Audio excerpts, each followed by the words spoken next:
დღეს გიზიარებთ ბანანის და ქოქოსის ნამცხვარს, რომელიც აუცილებლად უნდა მოამზადოთ, რადგან ვინც დააგემოვნა, ყველა რეცეპტს მთხოვდა.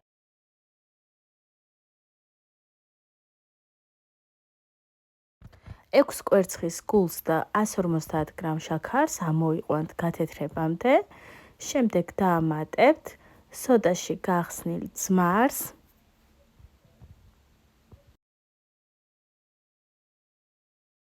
400 გრამ მაწონს და 350 გრამ შესქელებულ რძეს. ბოლოს ვამატებთ ვანილს, ნელ-ნელა ფქვილს და გადავიტანთ უკვე პერგამენტის ქაღალდზე.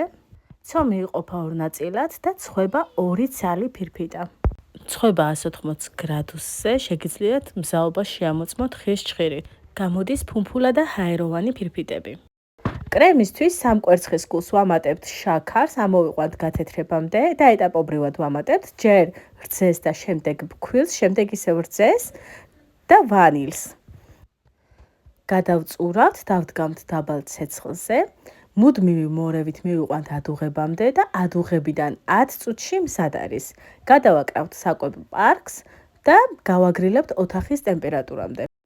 200 გრამ კარაქს ამოვიყვანთ და უკვე გაგრილებულ ფაფას შევურევთ და კრემიც მზად არის. დაგვჭირდება 4 ცალი ბანანი. შეგვიძლია უკვე დავკრემოთ ნამცხვარი, ჯერ გადავუსვამთ კრემს, შემდეგ დავალაგებთ ზემოდან ბანანს, შემდეგ ისევ ცოტა კრემს და მეორე ფირფიტას დავადებთ ზემოდან. კვლავ დავკრემავთ და სტაბილიზაციისთვის შევინახავთ 1 საათი მაცივარში. ვამზადებთ ბეზეს. 6 კვერცხის ცილას ვამატებთ 1 ჩაის კოვს ლიმონს, ვანილს, ამოვიყვანთ და შემდეგ ნელ-ნელა ვამატებთ შაქარს. რაოდენობას აღწერაში მივუთითებ. ამოყვანილ ბეზეს დავდგამთ ორთქლზე და ვურევთ გამუდმებით 10 წუთი. ბეზეც მზად არის და შეგვიძლია გადავიტანოთ ნამცხვრის ზედა მხარეს.